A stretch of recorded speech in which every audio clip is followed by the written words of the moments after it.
Watch your tone." The words hit harder than the punch that followed. 10-year-old Keon Hart froze apple juice dripping from his small hands as the flight attendant's rage erupted in front of stunned passengers. The man saw only a disrespectful boy, not the terrified child he'd just humiliated or the federal judge quietly watching from seat 1A. Cameras rose, gasps filled the cabin. In that moment, authority turned violent. But what the flight attendant didn't know was that this flight would end his career, expose a buried culture of abuse, and ignite a father's fight for justice that would shake an entire airline to its core. You must join our channel and hit subscribe, because only those who believe no black child should be punched into silence will do it before this story begins. Watch your tone. Clark Denham muttered, his voice low and sharp. The sentence cut through the calm hum of the airplane cabin like a sudden crack of thunder. Keon Hart, just 10 years old, blinked up at the towering flight attendant, confusion flickering in his wide brown eyes. He hadn't meant to be disrespectful. He was just reading from the menu. The apple juice was listed right there in clean, bold letters. He hadn't raised his voice, hadn't demanded anything. He just asked politely. "I wasn't being rude," he replied softly. And with those words, everything changed. Clark's jaw twitched. He stood rigid, his arms stiff at his sides, fingers flexing slightly. Around them, the priority cabin of Flight 2703 remained still. Passengers were settling in overhead compartments, clicking shut seatbelts, tightening. The air carried the faint smell of recycled oxygen, coffee, and jet fuel. But for Keon, the atmosphere felt denser, like the gravity around him had just shifted. He was still trying to make sense of what had just happened. He'd boarded with a silver, unaccompanied minor tag hanging from a thin chain around his neck, his hands carefully gripping the edges of his backpack. A gate agent had smiled and directed him to seat 2B, a cushioned window seat in the priority cabin, clearly meant for business travelers, not 10-year-olds. But no one had questioned it. Not at first. Not until Clark Denham spotted him stepping into the section like he didn't belong there. Clark had watched the boy take his seat with a look that was more than just annoyance. It was disdain, the kind that bubbles just beneath the surface of a carefully pressed uniform. Keon hadn't noticed. He'd smiled at the other passengers, tucked his bag beneath the seat, and pulled out the coloring book his dad had packed. His voice had been quiet when he asked for juice, almost shy, and the request was small enough to go unnoticed until Clark snapped back with a gruff, "We're out." That was the moment. The moment the mood shifted. Keon had tilted his head slightly and pointed to the laminated menu tucked in the seat pocket. "But the menu says there is," he'd said with genuine innocence. That's what did it. Now Clark loomed above him like a shadow. The veins in his neck stood out. His eyes narrowed, his lips pressed into a line so tight it was almost invisible. He didn't move yet, but the tension in his body made it feel like a storm was about to hit. Keon's seat suddenly felt too big. The seatbelt buckled, dug into his side. He wasn't used to this kind of reaction. Adults usually liked him. He was soft-spoken, polite, thoughtful. He followed rules. His mom had told him to be extra polite during the flight, especially because he was traveling alone. "Just smile, be kind, and say please and thank you," she'd said. He'd done exactly that. So why did this man look like he wanted to hurt him? Clark stepped forward closer than necessary, blocking the aisle with his body. Another flight attendant passed behind him, a younger man named Tim, but he didn't stop. He barely looked over. Maybe he hadn't heard the tension, or maybe he didn't want to get involved. Keon looked away from Clark's face, glancing toward the seat across the aisle, where a man in a navy blue suit had just opened a tablet and was typing. The man seemed calm, detached, but Keon noticed the slight pause in his fingers, the way his eyes had flicked up briefly toward the interaction. He was watching quietly, measuring. The engines roared to life beneath them, a gentle vibration rumbling through the floor. The final boarding call had been made, and the aircraft began to push back from the gate. Keon felt a knot form in his stomach. Not because of the movement, but because something about the way Clark was looking at him had shifted. The man's eyes had darkened. He wasn't just annoyed anymore. He was angry deeply, strangely. "Watch your tone," Clark repeated, just loud enough for the words to settle into the air like poison. "I wasn't being rude," Keon said again, his voice trembling slightly this time, like a string pulled too tight. He didn't know it yet, but he had just walked into a trap. One carefully laid one designed not for justice or order, but for control, pure and simple. Clark Denham's fist slammed into Keon Hart's face with such brutal speed and force that for a heartbeat time seemed to freeze. The sound of knuckles against bone echoed like a firecracker in the narrow cabin space. The boy's head snapped sideways, jerking violently over the armrest as his small frame crumpled. There was a sickening thud as his temple struck the seat's edge, followed by a sharp metallic clink, the sound of his silver, unaccompanied minor tag hitting the tray table. Then silence thick and stunned. Keon didn't scream. He couldn't. Just a small, broken whimper escaped his lips, barely audible over the gasps rising from passengers nearby. His face was already swelling, his jaw unnaturally skewed, and thin streams of blood ran from the corner of his mouth, soaking into his shirt and the side of the seat cushion. For several long seconds, no one moved. Then came the chaos. A middle-aged man in the row behind leapt to his feet, eyes wide in disbelief.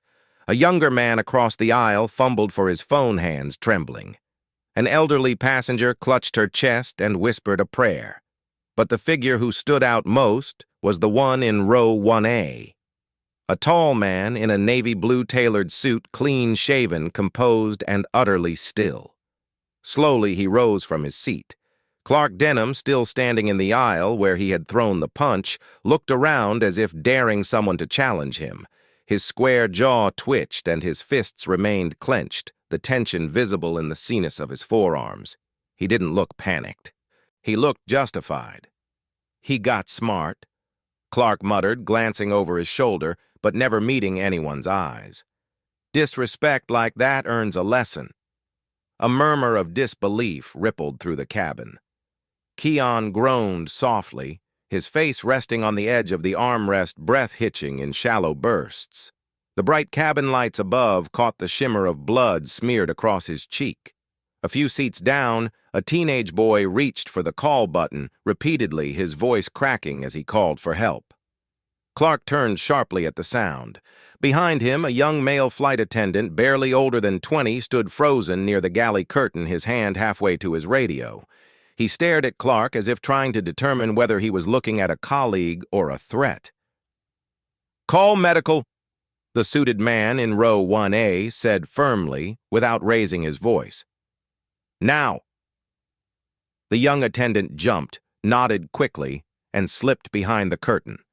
A soft click followed as the intercom was engaged. In the silence that followed, even the overhead engines felt quieter. Clark's breathing had grown shallow, the kind that signaled an adrenaline high. He glanced at the man in the suit who was now stepping into the aisle. The two locked eyes. For a moment, it was as if the other passengers disappeared entirely. The suited man's expression was unreadable, calm, measured, but with a glint of something sharper behind his eyes.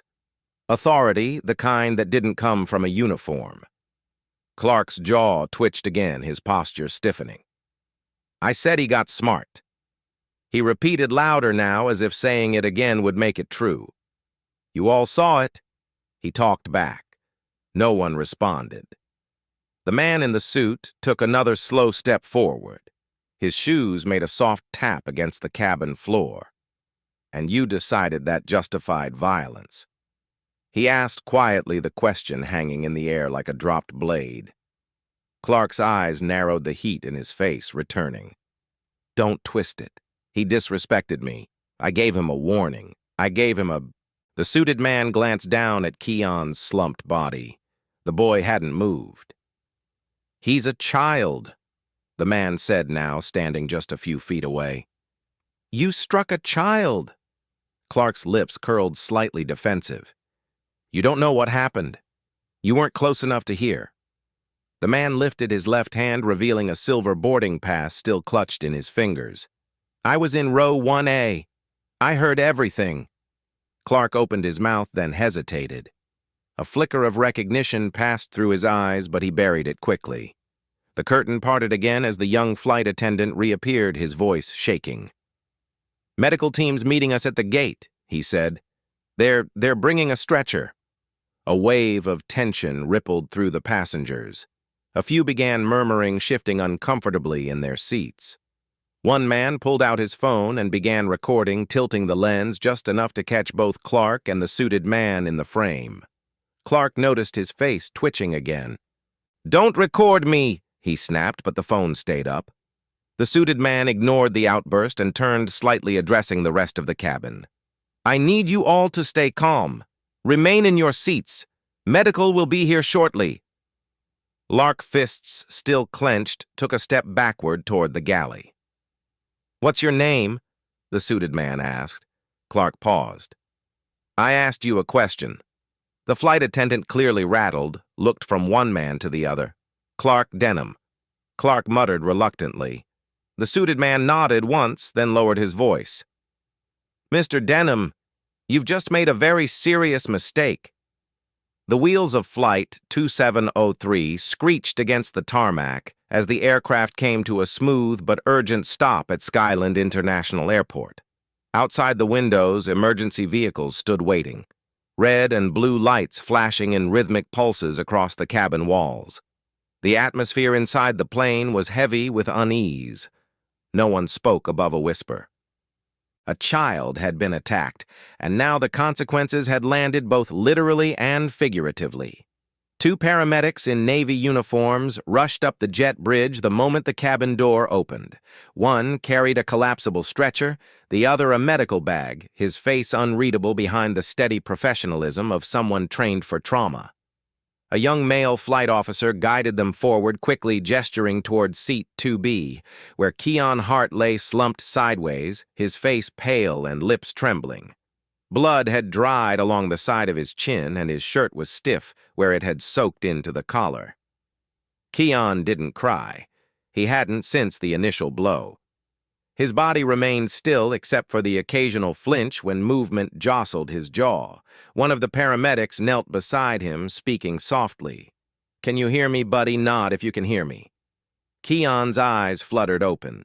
He gave the faintest nod. Behind them, the cabin was frozen in a collective hush. Passengers leaned just slightly over armrests, watching but not daring to speak. The suited man from seat 1A, tall, composed eyes, sharp behind wire-rimmed glasses, stood up slowly. He hadn't moved since the assault only watched. But now, something had shifted in him. He smoothed down his tie and stepped into the aisle. At the front of the plane, near the emergency exit, Clark Denham stood with his arms crossed, shoulders squared as if he were the one needing reassurance. His lips were pressed into a straight line, and he spoke in low tones to a gate officer who had just boarded. "The kid got too close," Clark said, nodding toward the back. "Daved his arms, knocked a drink tray. He startled me." I reacted. It wasn't intentional. The officer scribbled on a notepad, glancing nervously toward the commotion.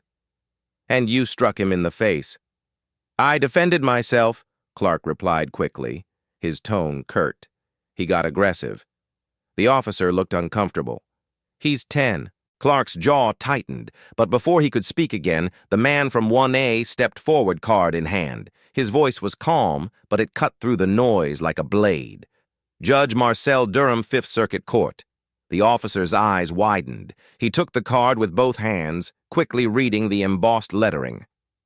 "Sir, you witnessed the incident." I was seated directly across from the boy. Judge Durham replied evenly. "There was no threat. There was no aggression, just a quiet child who asked for apple juice and was assaulted without cause." Clark's face shifted for the first time, not to remorse but to recognition.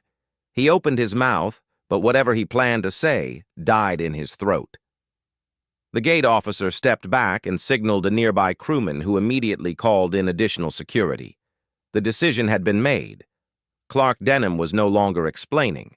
He was being questioned. "Mr. Denham," the officer said, voice firmer. "Now you'll need to come with us to the interview room. Please don't speak to anyone else until we've reviewed witness statements." Clark looked around at the passengers watching him at the camera phones now being raised with quiet deliberation. The confident posture drained from his frame as two airport security guards approached. He raised his hands instinctively. "This is a mistake," but no one replied. In the background, the paramedics gently transferred Keon to the stretcher. He whimpered once, a sound more of discomfort than fear, and clutched the blanket they placed over him. The straps were fastened. A neck brace was secured. The lead medic whispered something into his radio before nodding at the captain. The pilot who had remained in the cockpit during the ordeal now stepped into the cabin and took the intercom. His voice echoed overhead. "Ladies and gentlemen, on behalf of Sky Reach Airlines, we extend our sincere apologies for the events that have occurred. Medical staff are attending the injured passenger. Please remain seated until we've received clearance to deboard." Passengers exchanged glances. No one angry, just as stunned. Word of the incident was already traveling down the private pilot networks, reaching terminals, control towers, and internal departments. The story was unfolding in real time, faster than anyone could contain it. As Keon was wheeled down the JetBridge airport, cameras flicked silently overhead. A small group of reporters had gathered at the bottom, tipped off by a medic who recognized Judge Durham on the flight manifest.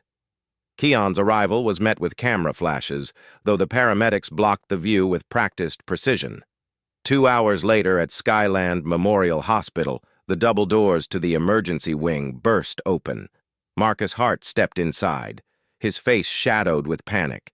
He wore a black button-down shirt, sleeves rolled up, and his pace was unbroken as he passed the front desk.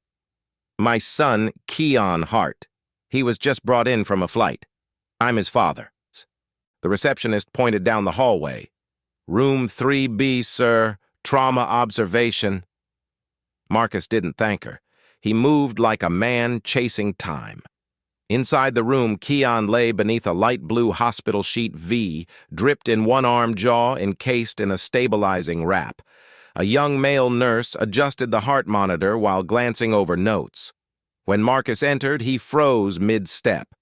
The sight of his son, bloodied, swollen, silent, hit him like a body blow. He walked to the bedside, slow now, hand trembling slightly as he reached for Keon's. The boy stirred at his presence but couldn't speak. Marcus didn't cry. He didn't rage. He leaned close, brushing back a stray curl from Keon's forehead. Then, in a low, cold voice, he asked the only question that mattered. "Who did this to my boy?" Clark Denham sat rigidly in the cold metal chair of the private security room at Skyland Airport, his arms crossed tightly over his chest. The room was small, sterile, with dull gray walls and a single frosted window that gave the illusion of privacy. Fluorescent lights buzzed overhead, casting a pale sheen across the table between him and the two internal airline investigators, seated across from him. One was stocky, balding, and wore a navy vest with a Sky Reach emblem stitched to the left breast. The other was younger, slimmer, with wire-rimmed glasses and a clipboard that rarely left his hand. "We just need your statement," the balding investigator said, his voice even, but tinged with urgency. "Tell us exactly what happened from your point of view." Clark leaned back in his chair and gave a short, irritated breath. "I want a union rep before I say anything else," he snapped. The younger investigator adjusted his glasses. "That's your right, but we still need to understand what led to the incident. From what we've been told," the boy Clark cut him off. "That boy got physical first," he said firmly. He waved his arms too close to my face. "I acted on instinct. Anyone would have." He sat up straighter, placing both hands on the table as if to ground himself in authority. "People don't understand what it's like in the air. Passengers get agitated. Kids can be unpredictable. The injury, whatever it was, probably came from him falling into the armrest, not from me." There was silence for a moment. The younger investigator scribbled something down. The older one tilted his head slightly. "You're saying you didn't hit him?" he asked. "I'm saying people overreact when they see blood," Clark replied. "And if you're trying to pin this on me without hearing my side, you're making a mistake." What Clark didn't know was that the mistake had already been made and documented. In a conference room just 2 floors above, a supervisor was watching a video on a passenger's phone. It was silent except for the ambient cabin noise, but the images were crystal clear. From the moment Keon asked about the apple juice to the sudden brutal strike that snapped his head sideways, it was all there. A man in seat 1C had captured everything from across the aisle, holding his phone low and steady, barely blinking during the confrontation. The footage had already been forwarded to 2 local news stations, and more critically to Judge Marcel Durham's personal aide. The judge had wasted no time. He'd viewed the footage twice and passed it directly to airport security. That video was now evidence. In Sky Memorial Hospital's pediatric wing, Marcus Hart sat in a stiff-backed chair, his eyes fixed on the same footage playing on his phone. The room smelled of antiseptic and linoleum. Keon lay unconscious in the hospital bed beside him, his head swathed in gauze, a soft monitor beeping steadily with every breath he took. A trace of dried blood still marked the edge of the boy's mouth. Marcus hadn't moved for nearly an hour. He just watched, rewound, watched again. Every time the frame froze on Clark's fist, tightening just before impact, Marcus's jaw clenched tighter. The former strategist was known for his calm under pressure.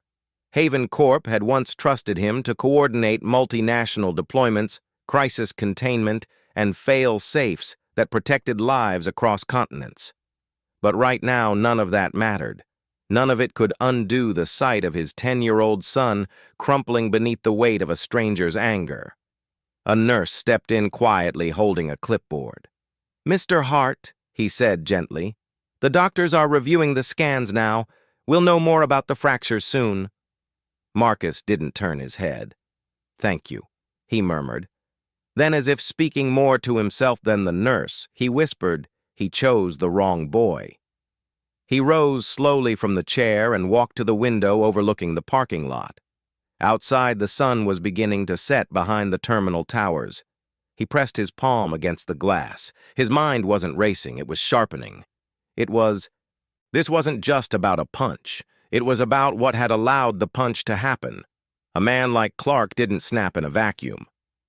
Downstairs, Clark Denham remained unaware of the gathering storm. His attorney hadn't arrived yet. He was growing frustrated. The investigator's silence made him uneasy. He leaned forward. "If you've got something to show me, then show it," he challenged, trying to reclaim control of the room. The older investigator exchanged a glance with his colleague, then reached into a folder and slid a still frame across the table. It was grainy but unmistakable.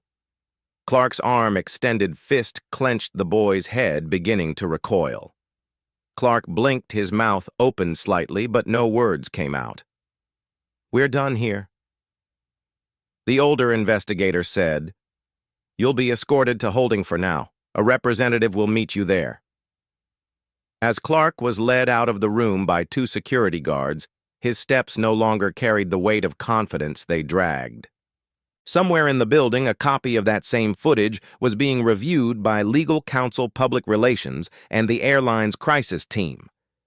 The chain reaction had begun. Marcus stood by Keon's bedside again. The boy stirred slightly, his hand twitching against the blanket. Marcus took it gently in his own. A sharp knock came at the door. "Mr. Hart," a man said, poking his head in. "It was a hospital liaison. There's been some movement on the investigation. We thought you'd want to know." Marcus turned slowly, his voice. "Even I want names records. Every person who signed off on that man's employment, I want it all." The liaison hesitated. "We're working on it, sir." "Work faster," Marcus said. He looked down at his son one more time.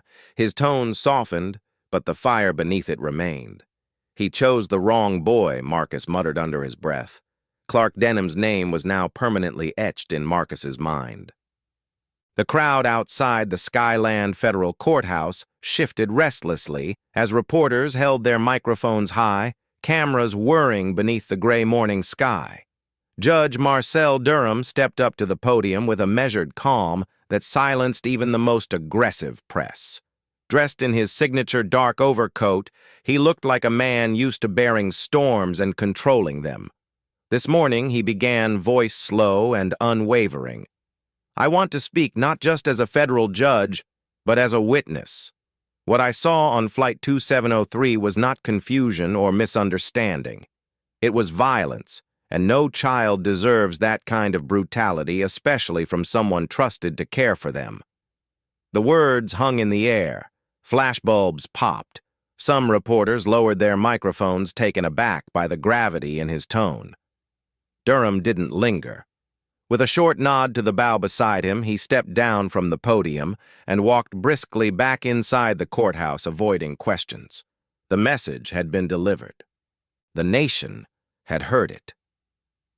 Meanwhile, across the city in a private law office on the 27th floor of the Garwin building, Clark Denham sat stiffly at a glass table beside his attorney. The air inside the room was sterile cold, the walls lined with legal texts and past victories framed in brass. Grant Maruro, a silver-haired defense attorney with a reputation for extending trials until they fizzled, leaned back in his chair, studying his client through narrowed eyes.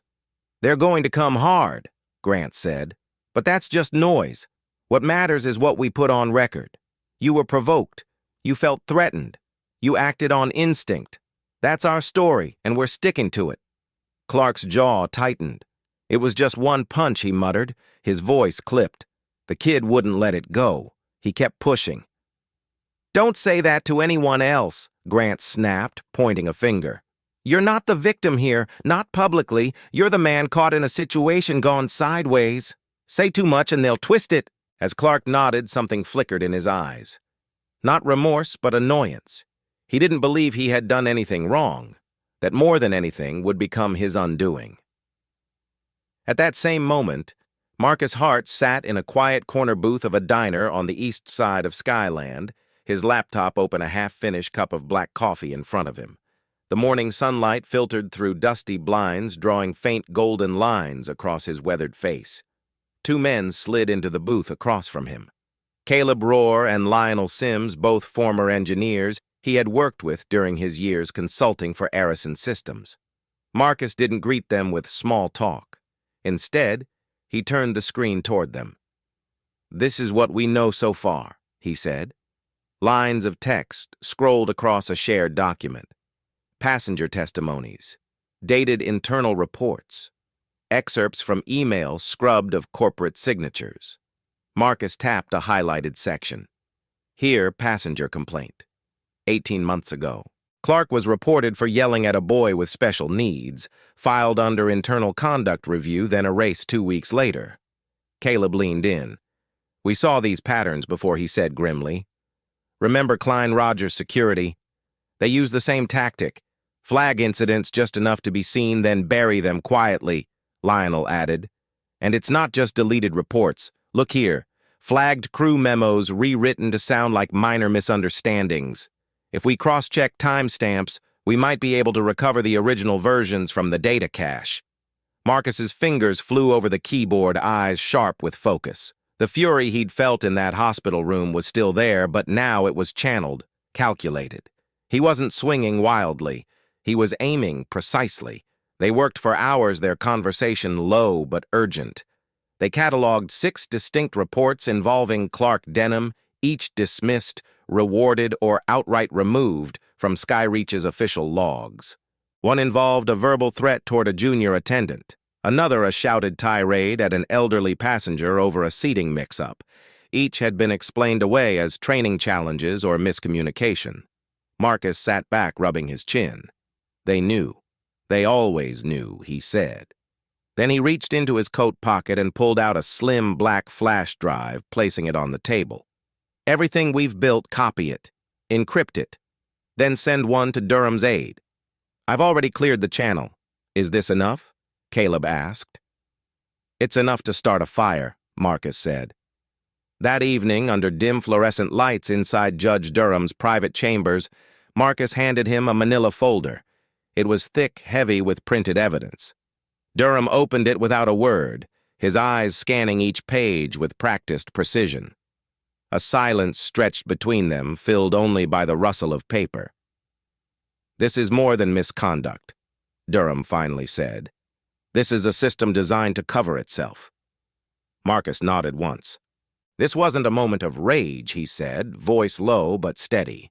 "This was a pattern waiting to explode, and the fuse had finally reached the charge." The moment the courtroom doors closed behind him, Clark Denham realized how deeply he was sinking. He sat stiffly in the pristine leather chair inside his attorney's downtown office, a space that smelled of polished wood, old money, and quiet desperation. The blinds were half drawn, slicing the morning sunlight into jagged bars that fell across the sleek conference table. Clark stared at the floor jaw clenched tight. Across from him, Grant Marrero adjusted his cufflinks, his voice even but carrying the weight of strategy. "You were provoked. You acted instinctively. You feared for your safety," Grant repeated, tapping a folder on the table. "That's the only path we take forward." Clark nodded slowly, but his knuckles whitened around the edge of his chair. The confident nod was a mask. Inside, panic was blooming fast, flooding every thought with doubt. He had believed foolishly that this would all blow over. A kid with a smart mouth, a quick reaction. It should have ended with a write-up, maybe a reprimand, not with paramedics, media firestorms, and federal judges involved. "They've already labeled you," Grant added, flipping open the folder to reveal a printed headline. "The punching attendant goes viral." Below the headline was a still image pulled from the video. Clark's fist mid-swing the boy's face moments before impact. "This is what we're up against." Clark didn't respond. His gaze lingered on the image. The child's face haunted him not because he regretted it, but because he hadn't seen it coming, not the reaction, not the backlash, not the flood of fury that followed. Grant continued, voice clipped and precise. Skyreach issued a carefully worded statement. "They're not condemning you, but they're not protecting you either. They're buying time, waiting to see how deep this goes." Clark blinked hard, shaking his head as if trying to expel the noise from his mind. "It was just a hit," he muttered. "One punch.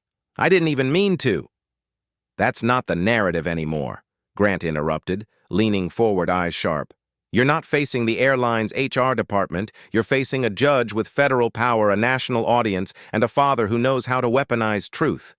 Clark's eyes narrowed. The father, Marcus Hart. His voice was low, bitter. "Who is he?" Grant slid another folder across the table.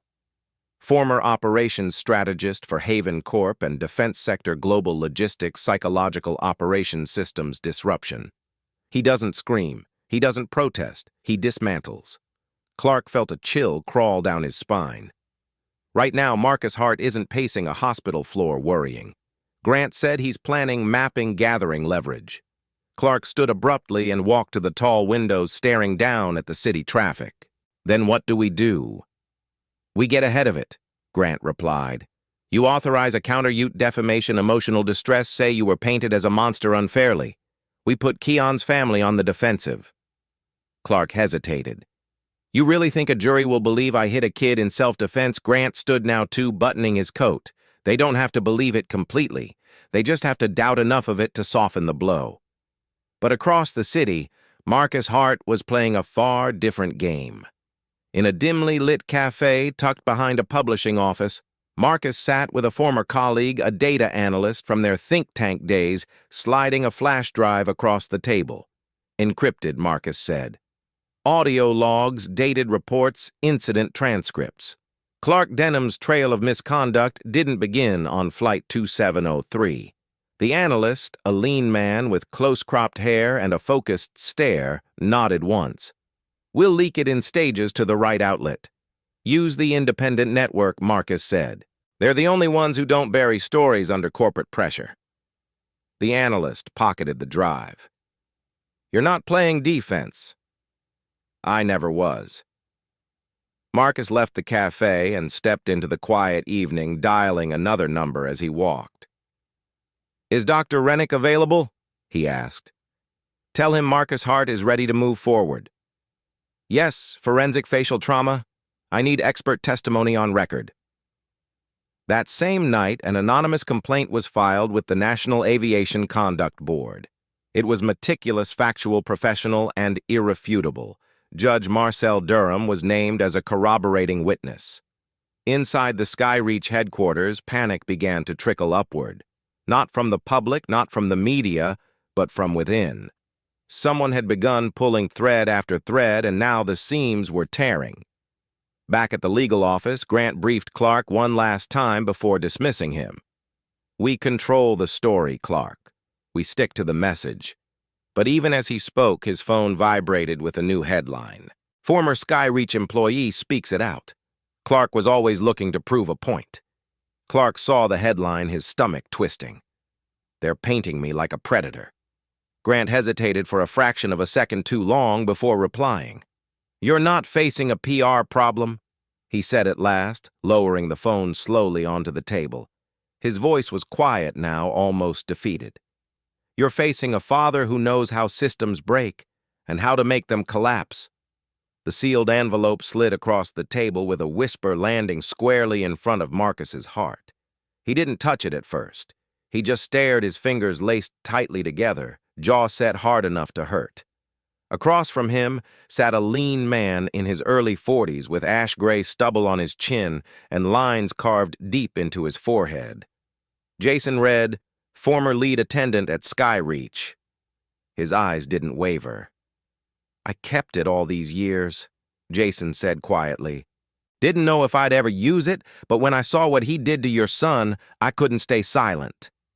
Marcus opened the envelope, slowly sliding out a thin stack of crisp papers. At the top, a bold heading: passenger misconduct complaint, 2018 transatlantic flight SR-47 and 8. Beneath it, in tight handwriting, a parent had detailed how their son, another unaccompanied minor, had been struck across the shoulder with a tray edge by flight attendant Clark Denham after asking for help. The boy had cried the entire flight. The complaint had signatures, timestamps, and even a crew roster. It was all there, but Marcus had been in enough boardrooms to know what else it was. Dangerous. "This wasn't filed with HR," he muttered, flipping through the pages. "This was buried." Jason nodded, eyes heavy with guilt. "We were told it was handled internally. Next thing I knew, the family got a travel voucher and stopped pressing, but Clark bragged about it for weeks. Said, sometimes kids needed a reminder to stay quiet." Marcus's grip on the document tightened. The sterile lights above flickered faintly, casting long shadows on the conference table. "How many others?" he asked. "At least 3 more incidents I personally witnessed." "Verbal abuse threats." "Never on paper, though." He was smart about that. Jason looked away. "But this one I printed and kept just in case." Marcus rose slowly from his chair, sliding the paper back into the envelope with deliberate care. "You've done the right thing now," he said, "and I promise you, this won't disappear." The door to the private lounge opened just enough for Marcus to see the dusk settling over Skyland City through the wide airport windows. The glow of runway lights flickered beyond the glass like silent signals blinking in anticipation outside. As Marcus walked back to his car, he called Judge Durham. "I need to meet urgently. There's something you need to see." Later that evening, in the dim warmth of the judge's study, the two men reviewed the sealed statement, line by line. The room was quiet except for the soft ticking of an antique clock on the mantel and the occasional hum of traffic beyond the window. Durham leaned back in his chair, brows furrowed. "This predates Keon's case by 5 years. It confirms this wasn't an isolated breakdown. It was a pattern, and a pattern the airline helped suppress," Marcus added. His voice was low-sharp. "They buried this, which means someone high up signed off on it." Durham tapped a pen against his notebook. The problem isn't just Clark anymore. It's the structure that allowed him to keep hurting children without consequences. Marcus nodded slowly, his thoughts already racing ahead. Then it's time we show the structure. It's not untouchable.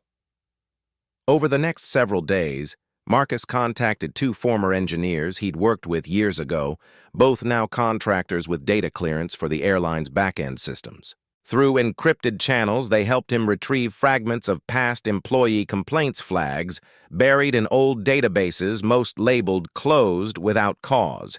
He pieced together a quiet map of rot. Clark's name kept surfacing adjacent to incidents that were never followed through.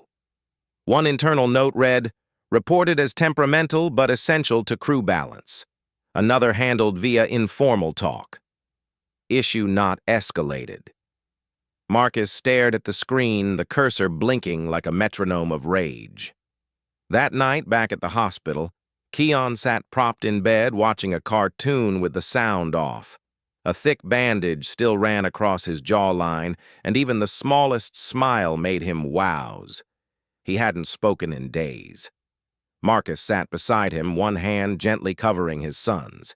He'd promised Keon healing. Now he had to make good on the second part justice. As the trial date was set for 3 weeks out, Marcus worked in silence. He forwarded documents called former staff scheduled interviews. Behind every action was strategy. He was no longer just a father. He was a man at war with an institution. Late one night, he met Jason again in a quiet corner of a downtown cafe.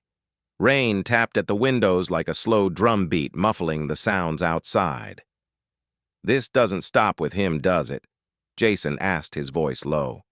"No," Marcus replied. "Clark is just the door.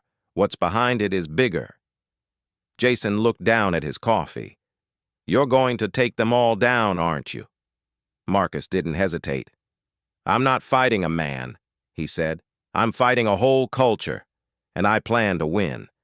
If that moment made your blood boil and your heart ache, don't scroll. Subscribe and become a member, because letting violence go unchallenged means accepting it." The emails surfaced like a thunderclap. Late at night, just 3 days before the trial was set to begin, a whistleblower using the alias Cabin, Truth, leaked a file of internal correspondence to 3 major news outlets. Within hours, the messages between Clark Denham and his direct supervisor began circulating online. The most damning line, one that would later be read aloud in court, was simple, chilling, and impossible to misinterpret. "They always think they can talk back if they're young and entitled, especially that kind." It hit the public like a wave.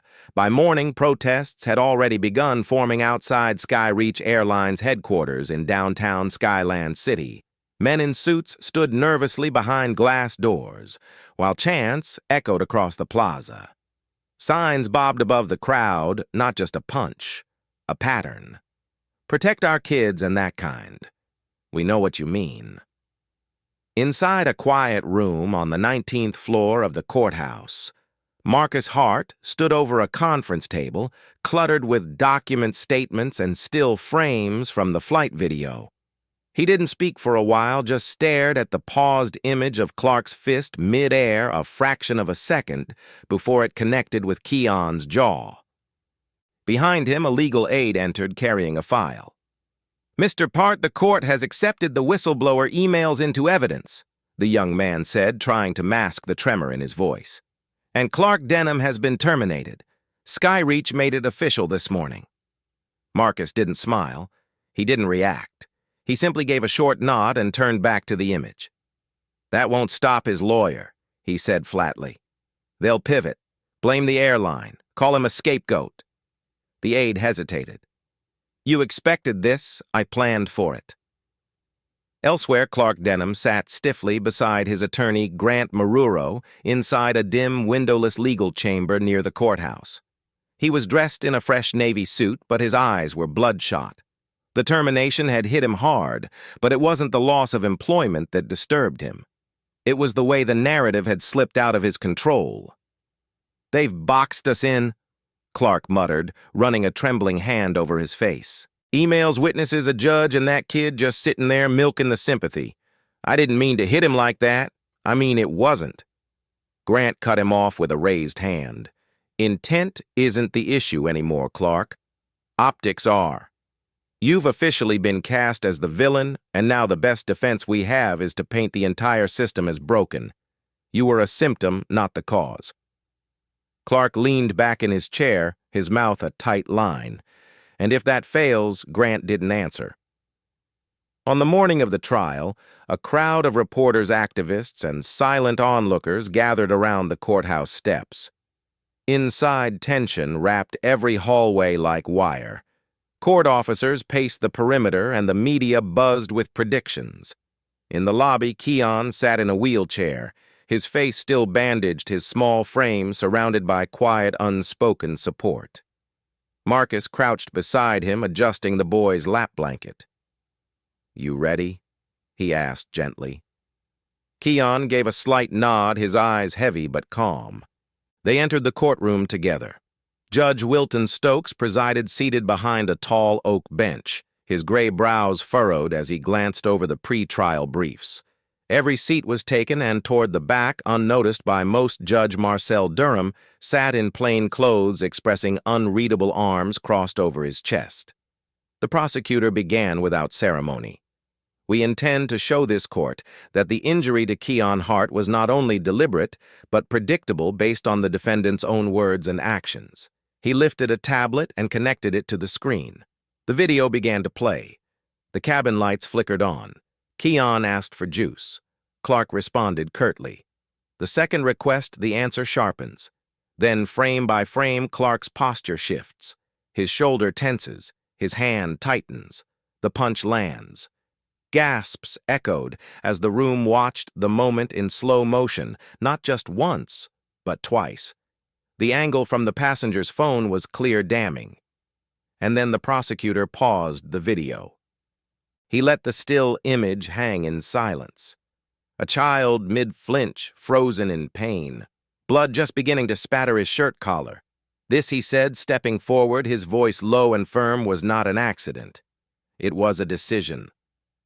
"Your Honor, the defense calls Dr. Leonard Bryce to the stand." The courtroom stirred as a man in a dark pinstriped suit, mid-50s, with silver-rimmed glasses and a self-assured posture rose from the front row and walked calmly to the witness box. Dr. Bryce was a body language expert, a former behavioral analyst with years of experience interpreting human movement. He had the demeanor of someone who believed his words carried more weight than the evidence itself. As he adjusted the microphone and cleared his throat, Marcus Hart didn't blink.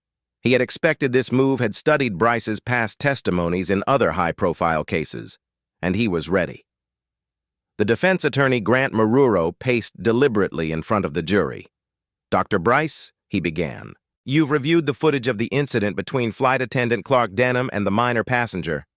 "Correct." "I have," Bryce said, voice smooth and measured multiple times from multiple angles. "And based on your expert opinion, what did you observe in Mr. Denham's behavior?" Bryce folded his hands, steepling his fingers. "I observed signs of what we call pre-reflexive startle behavior. It's when someone is caught off guard and responds before conscious thought takes over." His shoulders flinched back. His arms moved defensively. His face showed surprise. It's consistent with someone reacting out of fear. Fear of what Grant prompted. Bryce nodded. Of perceived physical aggression. The child's sudden movement could have been interpreted consciously or subconsciously as a threat. A low murmur rose from the gallery quickly, hushed by the judge. Marcus remained stone still. He could feel Keon shifting nervously beside him, his small frame tense beneath the oversized blazer he wore to court. Marcus gently placed a hand on his son's knee, not to calm him, but to remind him he wasn't alone. When the defense rested its case, the prosecutor, Mr. Holbrook, rose without ceremony. He didn't speak immediately. Instead, he wheeled a large monitor to the center of the courtroom and turned to the judge. "Permission," To play the footage one final time, Your Honor, this time with motion mapping overlay. The judge gave a nod, and the screen came to life. Frame by frame, the jury watched Clark Denham turn toward Keon. Digital markers appeared on Clark's body. The slow flex of his shoulders, the tightening of his right hand into a fist, the shifting of weight from his left foot to his right. The moment before the punch was undeniable, calculated, measured. "Pause it there," Halbrook said. The screen froze on the frame. Clark's fist inches from Keon's jaw. His knuckles pulled tight, jaw clenched, eyes narrowed. There was no flinch, no panic, only intent. My expert Halbrook continued. Dr. Adrian Bell concluded that Mr. Denham displayed anticipatory aggression. He didn't react. He prepared, and this preparation began before the boy moved at all. Gasps echoed faintly. One juror covered his mouth, another leaned closer, but Halbrook wasn't finished. He turned toward Marcus and gave a small nod. Marcus gently leaned over and whispered to Keon, "Are you ready?" Keon nodded once barely, then slowly stood. The entire courtroom turned as Keon Hart, still healing, still fragile, stepped forward with the aid of a bailiff. His walk was careful, his mouth still held in a guarded position, but his eyes, those eyes held strength. When he reached the witness box, he climbed the step and looked out over the sea of faces. He didn't flinch under the pressure. A child psychologist sat quietly at the end of the row, just in case he needed to be excused, but Keon didn't ask to leave. He was here for a reason. Mr. Holbrook stepped forward gently. "Keon," he said softly, "I'll only ask you 3 questions, that's all. If you need to stop at any time, just let me know. Is that okay?" Keon nodded. "First question, did you touch or try to touch Mr. Denham before he hit you?" Keon shook his head. "No." "Second, did you say anything threatening to him again?" "No." Holbrook took a breath. "And third, what did he say to you right before he hit you?" Keon's lips trembled, but he took his time. His hands gripped the wooden edge of the box. He blinked. One slow blink, then another. When he spoke, his voice cracked but didn't waver. He said, "Let's see you talk now." The words rang through the room like the crack of thunder. You could hear the breath leave people's chests. Even the judge paused, looking up from his notes. The gallery sat in stunned silence. Clark, sitting at the defense table, lowered his eyes. His attorney looked pale. Marcus didn't move. He didn't have to. Keon had said what no footage could. He'd spoken through pain, through fear, and broken through the last defense wall. The judge cleared his throat, visibly moved. That will be all for today. Court was adjourned until the following morning. The shuffle of papers and quiet footsteps filled the room as people stood still, shell-shocked from what they'd heard. Outside, the sun was beginning to set. Gold light spilled across the courthouse steps, casting long shadows on the stone. Marcus sat beside Keon on the wide marble bench, neither of them speaking for a moment. Then Marcus turned to his son. "You were brave today," he told him. Keon nodded slowly and looked toward the sunset. For the first time since the flight, he smiled just faintly. Felix Ray's name had not appeared on any of the pre-trial witness lists. That alone was enough to send a ripple through the courtroom. As the bay opened the side door and the young man entered, the jurors shifted forward slightly in their seats. He was tall, lean, with a slight limp that was noticeable even before he reached the witness stand. Every step seemed weighted, not just by injury, but by memory. Marcus watched him closely from the plaintiff's table, his fingers laced tightly together. Keon sat beside him, expression unreadable, though his eyes flicked to Felix with quiet curiosity. There was something different in the air now, something that even Clark's legal team seemed to sense. Grant Marrero, Clark's attorney, leaned in to whisper sharply to his junior associate, clearly caught off guard. The judge raised an eyebrow. Mr. Hart. Please explain the relevance of this witness. Marcus stood slowly, voice calm. Your Honor, Felix Ray is prepared to testify to a pattern of behavior by the defendant. Behavior that echoes the assault we're here to address. The judge studied Felix for a moment, then nodded. Pros. Felix took his seat, adjusted the microphone, and looked out at the courtroom, not with fear, but a kind of practiced resolve. My name is Felix Ray. I'm 19 years old now, but when I was 14, I flew alone from Redwood Bay to Briar Glen. It was a Sky Reach flight. Clark Denham was the attending crew in my section. Do you recall anything unusual during that flight? The prosecutor asked. Felix nodded. Yes, I had trouble lifting my carry-on bag into the overhead compartment. I asked for help. His voice didn't tremble. If anything, it seemed to sharpen with each word. Clark came over, looked me up and down, and said, "You should learn to handle your own weight. You want to be a man. Act like one." I tried again, but the bag slipped. He stepped forward, grabbed my shoulder, and shoved me down into my seat. My leg hit the metal armrest hard. He paused, slowly pulling up the cuff of his pant leg. A long, jagged scar ran from his knee to his shin. Audible gasps filled the courtroom.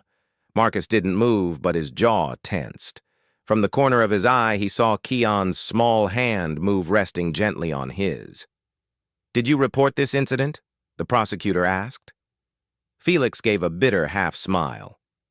I did. My father filed a complaint. We even sent pictures of my leg, but weeks passed, and we heard nothing. When he followed up, they said there was no record of the report. We dropped it. What else could we do? The silence that followed was heavy, filled with the weight of disbelief and the uncomfortable recognition that this story had echoes. Grant Maruro stood clearing his throat. Objection. This is anecdotal prejudicial sustained, the judge said mildly, then turned to Felix. Mr. Ray, your testimony is only admissible insofar as it relates to a behavioral pattern that could inform the jury's understanding of this case. Please limit your remarks accordingly. Felix nodded. Understood, Your Honor. The prosecutor leaned in again. Felix, can you describe Clark Denham's tone when he said those things to you? Demeaning, like I wasn't worth his time, like I was a problem, not a person. Across the courtroom, Clark sat stone-faced, but Marcus noticed the twitch in his jaw, the restless movement in his foot. The defense hadn't expected this. They were losing control of the narrative, and they knew it. After Felix stepped down, Marcus took a long breath. He hadn't told anyone, not even Judge Durham, about bringing Felix in. He'd found him through a sealed complaint archived in a forgotten employee inbox, accessed only through a contact buried deep within Skyreach's former HR system. It had been a gamble, but one he'd been willing to take. When the courtroom settled, the prosecutor stepped forward for closing arguments. This case, he began pacing slowly before the jury, has never just been about a punch. It's about a man entrusted with the care of the vulnerable, a man who used that power not to protect, but to harm, and not just once, not just by accident. We've seen that this was a pattern ignored, buried, and now finally brought into the light. He stopped in front of the screen where the paused image of Keon's injury mid-frame, mid-impact still hung like a frozen truth. The people we entrust with power, he said, must be held to account when they use it to silence the smallest voices among us. The courtroom door swung open with a heavy groan and silence fell as the jury filed in. 12 expressions carved from stone took their seats, avoiding eye contact with either side.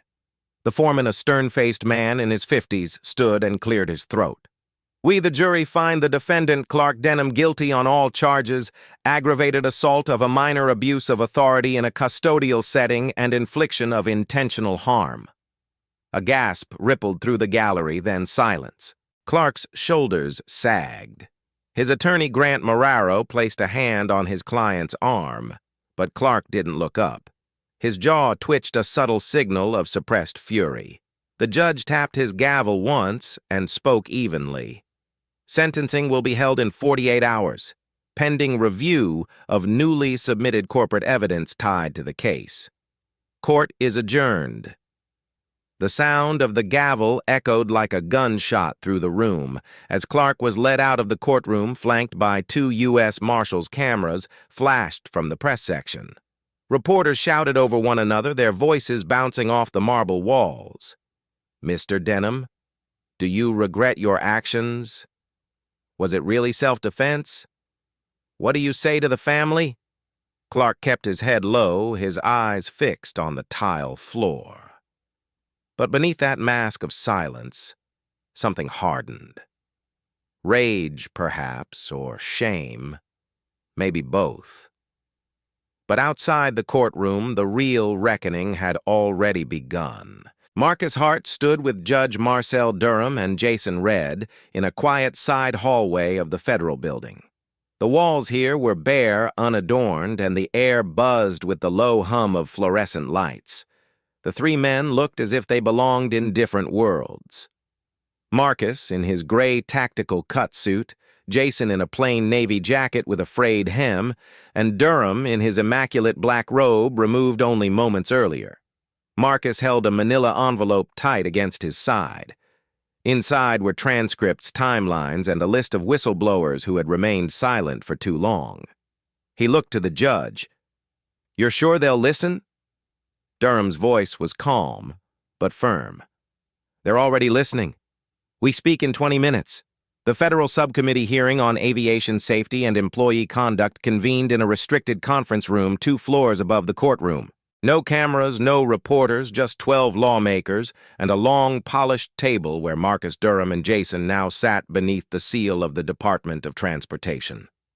Representative Alan Brenner, chairing the session, adjusted his microphone. "We've reviewed the footage and the trial record, but we're particularly interested in your findings, those not admitted during the public proceedings." Marcus leaned forward. His voice was level, but there was weight behind every word. This wasn't just one flight attendant losing his temper. This was years of buried reports, internal silencing, and corporate negligence. "We brought proof." He passed the envelope down the table. One by one, the committee members began to read. 4 internal complaints, each with names, dates, witness summaries. None had ever reached upper management. One had even been marked resolved after a settlement, though no settlement was ever issued. The patterns were clear. Jason added quietly, "I signed off on one of those files under pressure. I was told it was handled in-house. I carried that for years." Durham followed his tone. Now, Judicial Sky Reach had a policy of shielding employees like Clark Denham under the guise of performance protection that created a culture of impunity. The next 2 hours unfolded like a controlled demolition. Each piece of evidence, each sworn statement chipped away at the airline's carefully curated image.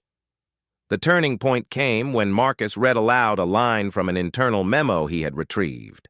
"Avoid escalating passenger complaints related to legacy crew, especially if they involved minors. They're unreliable witnesses." By the time the hearing adjourned, the air in the room had changed.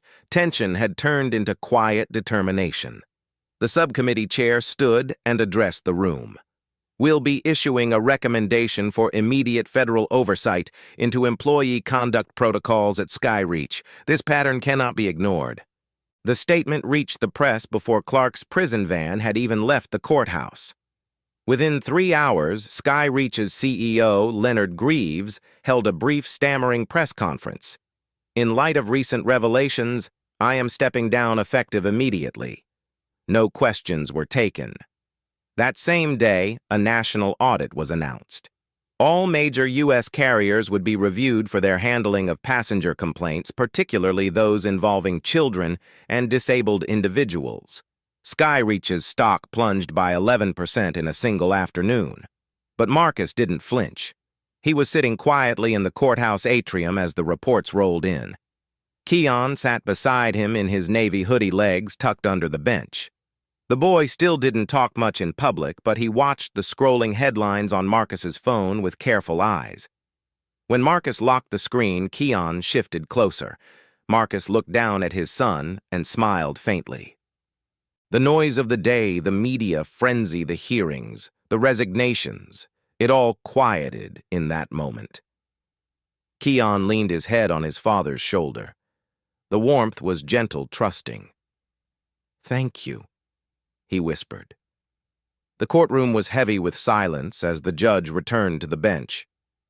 Clark Denham stood between his two attorneys, his face pale and unreadable. The tension had mounted over the past hour, every breath from the gallery held in anticipation. The jury's verdict had come swiftly, but this moment's sentencing was the reckoning. Mr. Denham, the judge, began his voice firm and echoing across the room. "This court finds it especially disturbing that the victim in this case was not only defenseless but placed under your supervision for protection. You failed that duty in the most violent way possible." Clark didn't flinch. He stood stiffly, eyes fixed on the judge's chest rather than his face. There was no apology, no plea, just silence, like he believed it might somehow lessen the weight of the decision. "You are hereby sentenced to 9 years in federal prison," the judge concluded. Without the possibility of early parole, a few murmurs rippled through the courtroom. Reporters shifted in their seats. Some scribbled notes while others typed furiously on tablets. Clark's lawyer, Grant Maruro, leaned in to whisper something, but Clark didn't respond. His posture slumped just slightly, as if the words had knocked the air out of him, not from surprise, but from reality. Finally, settling in the courtroom, guards approached. One clipped the handcuffs onto Clark's wrist with practiced precision. As they turned him to escort him away, a journalist called out, "Do you have anything to say to Keon Hart?" But Clark kept his eyes on the floor and his mouth shut, disappearing behind the side door with nothing left to offer. The hallway outside was a wall of flashbulbs and microphones, but the noise didn't reach Marcus Hart. He sat quietly beside Keon, who remained in his wheelchair, his jaw still slightly bandaged. They didn't speak. They didn't need to. The judgment had landed. And yet Marcus knew this wasn't the end. It was only the first thread pulled from a tightly woven net. Back in Washington, the headlines pivoted fast.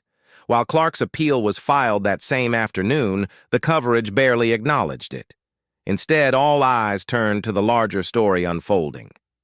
Judge Marcel Durham had been appointed by the Transportation Ethics Committee to lead a new civilian oversight panel focused on passenger safety and employee accountability across all major airlines. His presence in the trial and his early testimony had caught the attention of policymakers. Now he was tasked with ensuring no child would ever again board a flight vulnerable to unchecked violence. Keon's name was spoken on the Senate floor. Lawmakers on both sides referenced his case when discussing new travel protections for minors. Images of his bloodied shirt and trembling posture had become a painful symbol of what needed to change. But with that visibility came responsibility, and Marcus didn't shy away. He received 3 separate invitations to participate in think tank discussions on travel trauma, all of which he turned down. But then came a private message through Judge Durham's office. A federal subcommittee wanted Marcus to consult directly on crafting a national policy for trauma-sensitive travel standards. He didn't answer immediately. He sat with the letter for a full evening, watching Keon sleep curled under a blanket at the far end of the couch. The boy twitched occasionally in his rest, but his breathing was steady stronger. Marcus picked up the phone and dialed the number listed. When a voice answered, Marcus said only one thing. "I'll do it, but on one condition." The representative paused. "Yes, sir. All proceeds, stipends, any payments from my involvement." Marcus continued, his voice low but resolute. "Go to a scholarship fund. I want it named after my son, the Keon Hart Initiative for Protected Passages." The ribbon snapped clean with the press of silver scissors.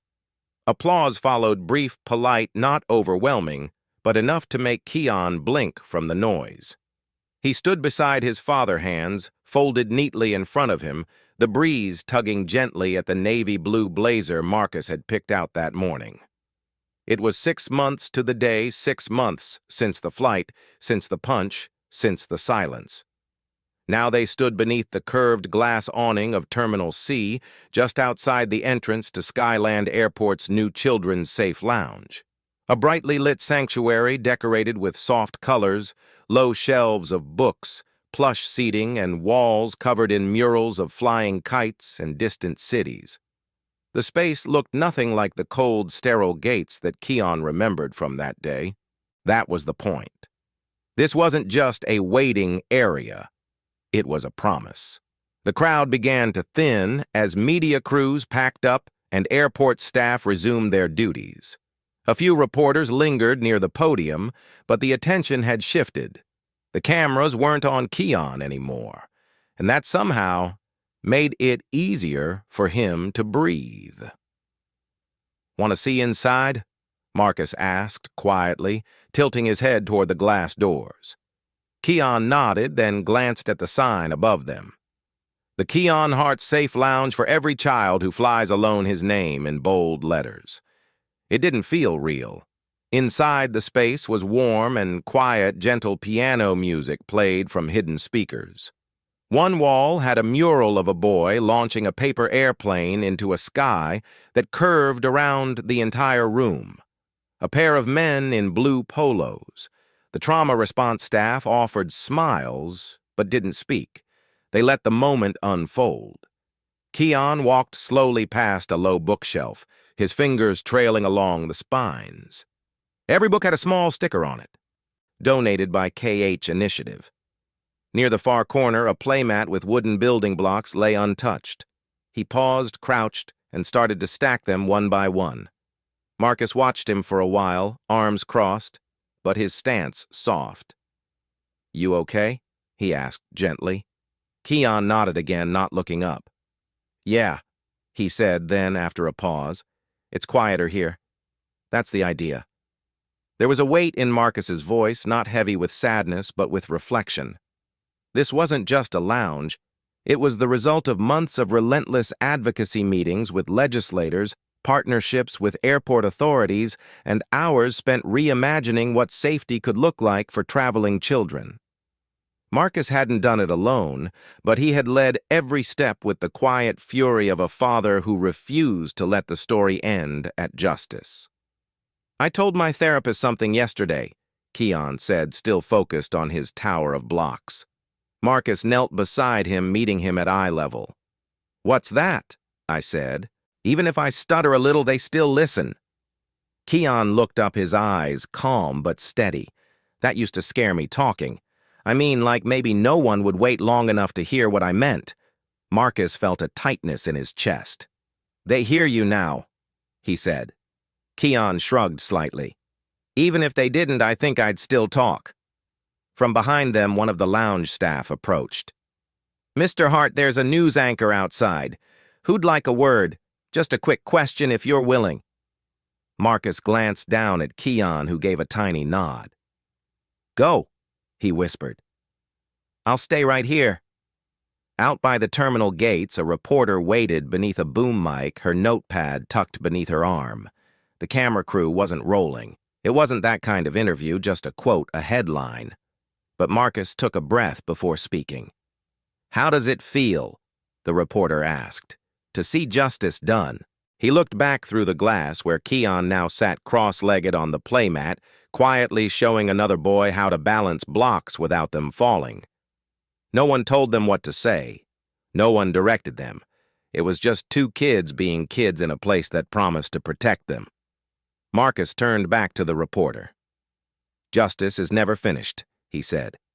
"But sometimes it starts with a boy who wasn't afraid to speak up." Keon stood beneath the soft glow of the overhead lights in Skyland Airport's newly built Safe Passages lounge, gripping the edges of a small note card with both hands. His heart pounded, not from fear, but from the gravity of what this moment meant. In front of him, rows of children sat cross-legged on a brightly patterned rug, their eyes wide with curiosity and quiet respect. Some wore tags that read unaccompanied minor, just like the one he used to wear. Behind them stood staff members, airport officials, and a handful of carefully invited guests, men who had watched his journey unfold and some who had helped shape it. He cleared his throat, his voice still slightly raspy from recovery, and began to read. "I was hurt on a plane. he said slowly, each word deliberate, each syllable precise. A hush fell over the room. But I am not just a victim. He paused, his eyes scanning the room. His gaze landed on his father Marcus, sitting in the front row. Marcus nodded just once, firm and calm, giving Keon the silent strength to keep going. I'm still flying, Keon continued. And I want all of you to know that even when adults get it wrong, there are others who will fight to make it right. His hand trembled slightly, but his voice didn't break. As he lowered the card, a round of gentle applause rose from the audience. Not loud, not forced, just enough to echo a shared recognition of his courage. Marcus rose slowly to his feet, his eyes glassy, but his smile unwavering. Keon met his gaze, and for a brief second, it felt like the chaos of the past year had folded into something quiet, something steady. Standing a few steps behind the crowd were two men, Judge Marcel Durham and Jason Red. The former in a crisp gray suit, the latter in a simple collared shirt, sleeves rolled up. They exchanged a glance, then turned their attention back to Keon, their expressions unreadable, but full of meaning. Both of them had seen what unchecked authority could do. Both of them had chosen in different ways to stop it. As the session wrapped, Keon stepped down from the small platform and was immediately greeted by several younger boys asking timid questions. Were you scared? Did it hurt? What did they do after Keon answered with short but honest replies, careful not to scare them, but also not to soften the truth? The lounge, painted in bright colors with soft blue accents and decorated with flight-themed murals, felt like a safe space for the first time. An airport administrator approached Marcus quietly. Your son, he said, nodding toward Keon. He's stronger than most men I've met. Marcus didn't answer right away. He was watching Keon speak with a boy no older than 7, showing him the safest way to wear a seatbelt. He shouldn't have had to be, Marcus finally replied. But I'm proud that he is. The administrator left and Marcus stepped forward to place a hand on Keon's shoulder. Ready to go home. Keon nodded, slipping the note card into his pocket like a badge. As they walked together through the corridor that led out of the lounge, the sounds of footsteps echoed gently off the tiled floor. The hum of planes outside the glass wall vibrated faintly in the background. Later that night, back home, the air was cooler. Keon had taken a shower, changed into his favorite navy hoodie, and crawled into bed. Marcus sat on the edge of the mattress, flipping through a news app, but only half reading. He was still thinking about the workshop, about the way Keon had stood there, composed, but unflinching, as if something inside him had fully settled into place. Keon rolled onto his side, watching the shadows dance on the wall. Dad? Marcus put the phone down. Yeah, buddy. Keon's voice was soft but clear. Do you think he's sorry? The question hung in the air for a moment, uncomfortable, inevitable. Marcus looked at his son, then toward the ceiling as if measuring his words. Maybe he said. But whether he is or not, that's not our burden anymore. Keon nodded and pulled the covers tighter. He didn't have nightmares anymore, just dreams of clouds, wings, and open skies. I'm not afraid of flying now, he whispered. Not anymore. He thought no one of power was watching until justice stood up from row 4. If you stand for dignity, protection, and consequence, hit subscribe and join the channel. Together we rise. Disclaimer: the story you just watched is fictional, created to highlight the brutal consequences of abuse and racial injustice. Its purpose is to inspire conversations about accountability, respect, and the urgent need for fairness and protection in all environments. Events.